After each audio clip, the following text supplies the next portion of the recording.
Well, it's finally time to talk about the crazy month I've had. If you're in my community, you probably noticed that I've been traveling a lot lately, but it was for 3 major trips. And in all of those trips, I've played a demo of Pokemon Legends ZA. And I've learned so much about what to expect when we'll get our hands on it on October 16th. In this video, I'll be going into detail about everything I know about the game mechanics, Pokemon I've seen, the differences between the day and night cycles in Lumio City, as well as how to rank up in the ZA Battle Royale and Rogue Mega Evolution battles. There's a lot to talk about, so hope you enjoy.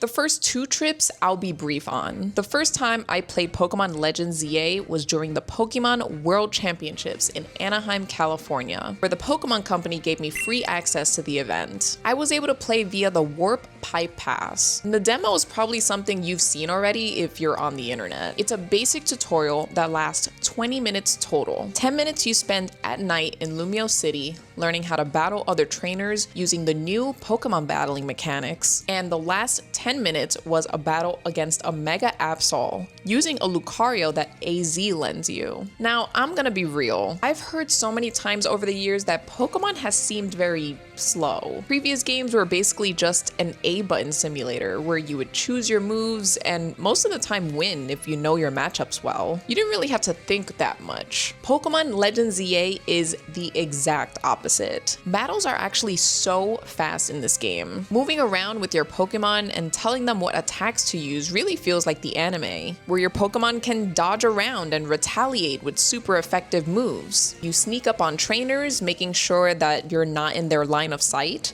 and attack their Pokemon for an advantage. You can't just spam moves either. Every move has a cooldown, so you really have to be strategic with your moves depending on what you're battling. And Rogue Mega Evolution battles are similar to the boss battles in Legends Arceus. You know when you battled against noble Pokemon like Kleavor and Hisui and Arcanine? Rogue Mega Evolution battles basically take those mechanics and enhance them even more. You're basically in a big open field where you're attacking the Rogue Mega Pokemon as well as dodging their attacks. Attacking the Rogue Mega Pokemon leaves orbs of Mega Energy on the floor, which if your gauge is full, you can Mega Evolve your Pokemon and do massive damage to the Rogue Mega Pokemon. It's pretty standard stuff to get people's feet wet with the game. The second trip I went to was for PAX West in Seattle, Washington, and Nintendo of America invited me for an exclusive preview of multiple games coming to Nintendo Switch 2. I was able to replay that same demo from the World Championships. And I was even able to see the evolution screen for the first time. I had a Weedle in my party, and with enough experience candies, I was able to evolve it fully into Beedrill. So that was pretty cool. Some quality of life I learned from my second playthrough is that you pick up items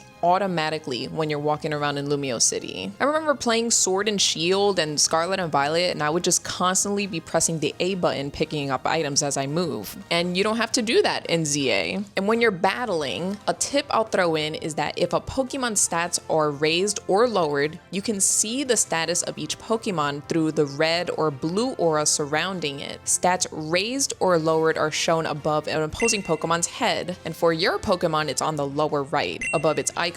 So that's just something cool I wanted to mention. And my final trip was my favorite of them all, because Pokemon flew me out on an expenses paid trip to Paris, France. And I played an exclusive demo of Pokemon Legends ZA in the Eiffel Tower, in the place that inspired Prism Tower, which is the main landmark for Lumio City. This demo was beefy, so I'll go into sections on what I saw. I played about an hour of the game, the first section being the daytime portion of Lumio City. Unlike the Publix demo that I was used to, I was actually able to walk around and catch Pokemon in Lumio City. I was only able to traverse one area where I saw the iconic Alpha Houndoom that has been seen briefly in a previous trailer. It was actually pretty tough because it was over-leveled, and I was getting flashbacks to Pokemon in Legends Arceus, like the Alpha Rapidash or Alpha Snorlax. I don't have the footage since we weren't allowed to film, obviously, but I did see an Alpha Binacle nearby some water and an Alpha Pikachu that was up on the rooftops. When you're battling Pokemon, something to note is that you can catch Pokemon even if you knock out all of their HP. There's a couple of seconds after you KO a Pokemon and they get dizzy, and that's your opportunity to catch the Pokemon before it despawns. As someone who's always on the hunt for shiny Pokemon, I am definitely keeping this in mind. Next was some more gameplay at nighttime. There's a little bit more information about how you actually rank up from Z to A. Battling trainers help you accumulate the points you need to qualify for a promotion match. However, there are ways to speed up the process. In the areas at nighttime, there are these cards on the ground that contain conditions you have to meet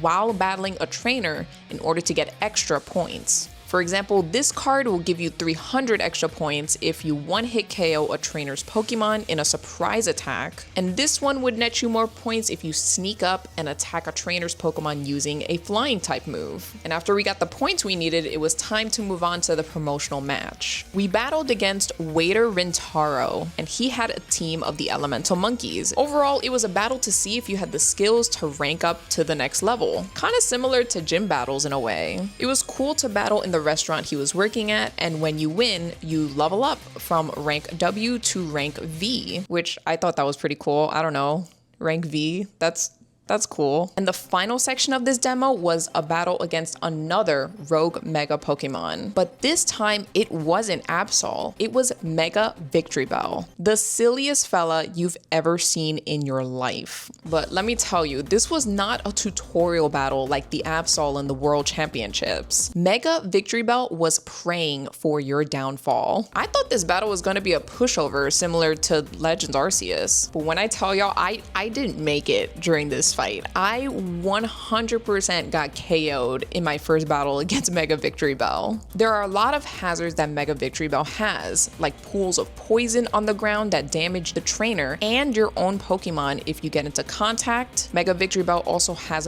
Bullet Seed that hones in on your location, and if you're too close to grab Mega Energy, Victreebel will use Vine Whip and attack you as well. With having to manage your health as well as make sure your Pokemon is alright and making sure you're grabbing Mega Energy and getting Victreebel's HP down, this really felt like a challenge, which for me, that's pretty exciting. I'm struggling to figure out what this game's final boss is going to be when I struggled over this silly plant. Something that's interesting about these rogue Mega Evolution battles is plus moves. If you noticed in the trailers, no matter what Pokemon is sent out, the Mega Evolution gauge is present. Does that mean that every Pokemon can Mega Evolve in this game? I very much doubt it. This gauge does something as well as Mega Evolving, and that's utilizing plus moves. Just reading it here, you would press plus before choosing a move to use it as a plus move. It increases the strength of moves by draining some power from your Mega Ring, and when a Pokemon is Mega Evolved, its moves are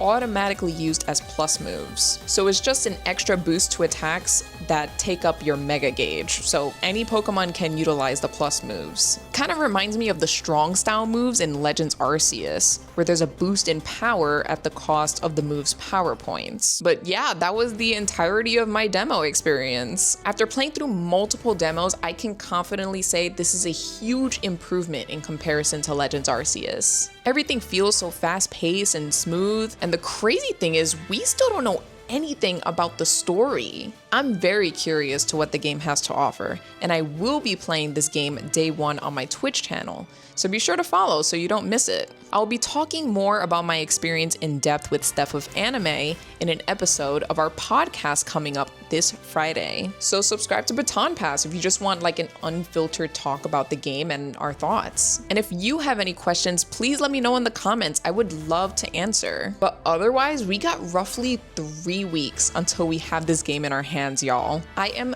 so incredibly excited. Thank you, Pokemon and Nintendo of America, for the opportunities that you've given me this year. And thank you for watching. Pokemon is such a big part of my life, and I'm just happy to share that hype and love with you all. And with that, I'll be sharing some more Pokemon adventures soon.